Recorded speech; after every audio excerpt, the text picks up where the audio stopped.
Como Ernesto Geisel morreu?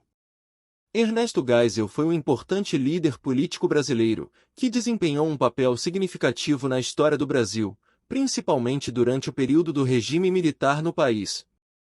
Ele foi o quarto presidente do regime militar, ocupando o cargo de 1974 a 1979. Ernesto Geisel nasceu em Bento Gonçalves, no Rio Grande do Sul, em 3 de agosto de 1907. Ele era filho de Guilherme Augusto Geisel, um imigrante alemão, que chegou ao Brasil em 1883, e de Lida Beckmann, uma brasileira filha de alemães. A família Geisel era de origem alemã, e vivia em uma região onde predominavam os imigrantes italianos. O jovem Geisel cresceu falando o alemão em casa e o português na escola. Ele recebeu uma educação rigorosa e disciplinada de seus pais, que valorizavam o trabalho e o estudo.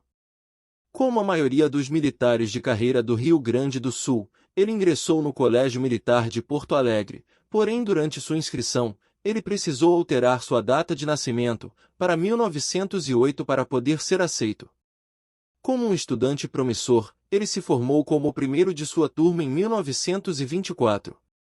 Em seguida, aos 17 anos, ele seguiu para o Rio de Janeiro, onde cursou a Escola Militar do Realengo, se formando aspirante oficial da Arma de Artilharia em 1928. Como ocorreu anteriormente, ele novamente se forma como o primeiro da turma. Agora como um oficial do Exército, Ernesto Geisel inicia sua carreira militar, servindo em diversas unidades do Exército pelo Brasil. Como muitos jovens militares de sua época, ele participou da Revolução de 1930, que resultou na queda do governo civil de Washington Luiz, e levando Getúlio Vargas ao poder. Durante o governo Vargas, muitos dos tenentes da Revolução passaram a ocupar cargos políticos, e Geisel foi um deles. Ele desempenhou funções de secretário de Fazenda da Paraíba, e foi nomeado secretário do Interior do Rio Grande do Norte e depois secretário da Fazenda, Agricultura e Obras Públicas da Paraíba. Já com uma certa estabilidade nas Forças Armadas, ele se casa com Lucy Marcos, com quem teve 2 filhos.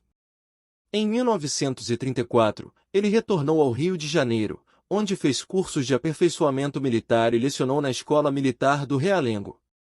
Em 1942, Geisel foi promovido a major e integrou a Comissão Brasileira, que negociou a entrada do Brasil na Segunda Guerra Mundial. Como muitos oficiais do alto escalão das Forças Armadas, ele era membro do Grupo Sorbonne. Os membros deste grupo estiveram profundamente envolvidos na Escola Superior de Guerra, tal como Castelo Branco e Costa e Silva. Em 1941, ele foi enviado para os Estados Unidos, onde fez cursos de especialização em engenharia militar. Ele retornou ao Brasil em 1942, e foi designado para a Comissão de Defesa Nacional. Geisel continuou subindo na hierarquia do Exército Brasileiro, sendo promovido a coronel, e assumiu o comando do 1º Grupo de Artilharia Antiaérea no Rio de Janeiro, chegando ao posto de general de brigada, e foi nomeado chefe da Casa Militar do presidente em exercício, Ranieri Mazzilli. Em 1945, Geisel participou da deposição de Vargas, que havia perdido o apoio dos militares. Ele foi um dos oficiais que cercaram o Palácio do Catete e exigiram a renúncia do presidente. Ele também foi um dos signatários do manifesto que anunciou o fim do Estado Novo e a convocação de eleições. Geisel também foi um dos articuladores do golpe de 1964, que derrubou João Goulart e iniciou o regime militar.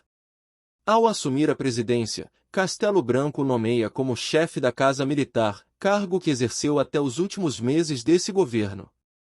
Ele foi promovido a general de exército em 1966, e nomeado ministro do Superior Tribunal Militar em 1967.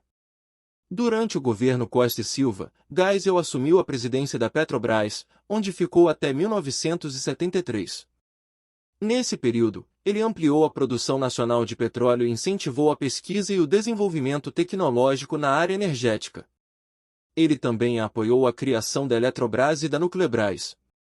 Em 1973, Ernesto Geisel é escolhido pelo presidente Médici como candidato à presidência da República, pela Aliança Renovadora Nacional, partido governista. Ele teve como vice Adalberto Pereira dos Santos e venceu as eleições indiretas, realizadas pelo Congresso Nacional em janeiro de 1974. Ele assumiu o cargo em 15 de março de 1974, sendo o quarto presidente do regime militar brasileiro. Mesmo fazendo parte da chamada linha dura do Exército, foi a partir de sua presidência que inicia um processo gradual e controlado de abertura política, que visava a redemocratização do país. Uma das características mais notáveis de seu governo foi a política de distensão lenta e gradual. Ele reconheceu a necessidade de moderar a repressão política e permitir uma maior participação da sociedade civil, como uma resposta à crescente pressão interna e externa por abertura democrática. Isso resultou na revogação do Ato Institucional número 5 em 1978, que havia concedido poderes extraordinários ao regime militar. Esse processo de abertura já era algo desejado por muitas entidades da sociedade civil organizada, que incluía entidades como a Ordem dos Advogados do Brasil, a Associação Brasileira de Imprensa, a Conferência Nacional dos Bispos do Brasil, entre outras. Na esfera econômica, Geisel enfrentou desafios como a inflação crescente e as pressões da crise global do petróleo. Ele buscou estabilizar a economia e promover o desenvolvimento industrial, através de um programa de abertura econômica, atraindo investimentos estrangeiros e modernizando setores-chave. Geisel também empreendeu ações importantes no campo das relações internacionais. Seu governo buscou uma política externa mais pragmática, buscando equilibrar alianças com potências globais, como os Estados Unidos e a União Soviética. Ele também lidou com questões de fronteira com os países vizinhos, incluindo a demarcação da fronteira entre o Brasil e o Paraguai. Apesar das medidas de abertura e modernização, o governo Geisel também continuou a enfrentar denúncias de violações dos direitos humanos por parte de agentes do Estado.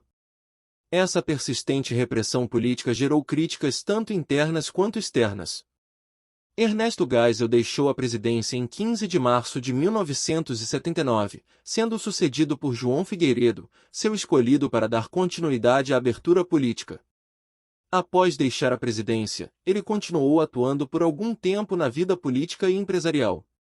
Após entregar o cargo a seu sucessor, Geisel continuou a participar da vida pública, como presidente da Norquisa, empresa petroquímica que tinha como sócia a Petrobras. Nessa função, ele defendeu os interesses nacionais na área de energia e criticou o acordo nuclear firmado entre o Brasil e os Estados Unidos em 1980. Geisel também manteve sua influência no meio militar, apoiando a candidatura de Tancredo Neves à presidência da República em 1985, contra o candidato oficial do regime, Paulo Maluf. Sua posição foi decisiva para garantir o apoio de setores das Forças Armadas ao candidato oposicionista, que venceu as eleições indiretas no colégio eleitoral. Já com uma idade avançada e uma saúde não tão boa, Geisel passou seus anos finais no Rio de Janeiro, onde tinha um apartamento junto com sua mulher. O casal também tinha o costume de frequentar uma propriedade em Teresópolis, chamada Sítio dos Cinamomos. Durante seu último ano, o ex-presidente foi constantemente internado. Por causa de sua saúde frágil, ele vinha lutando contra um câncer. Devido à doença, Geisel renunciou à presidência do Conselho de Administração da Norquisa e arcou dos próprios bolsos o tratamento. Ele passou seus dias finais, internado na Clínica São Vicente, onde recebeu todos os cuidados necessários para diminuir o sofrimento que sua doença estava lhe causando. Ernesto Geisel faleceu em 12 de setembro de 1996, aos 88 anos, em decorrência de um câncer generalizado. Ele foi sepultado no cemitério São João Batista, no Rio de Janeiro, com honras militares. Sua morte foi lamentada por diversos políticos e personalidades, que reconheceram seu papel na história do Brasil. E foi assim que Ernesto Geisel morreu. Se você gostou, deixe seu comentário e inscreva-se no canal. Até o próximo vídeo.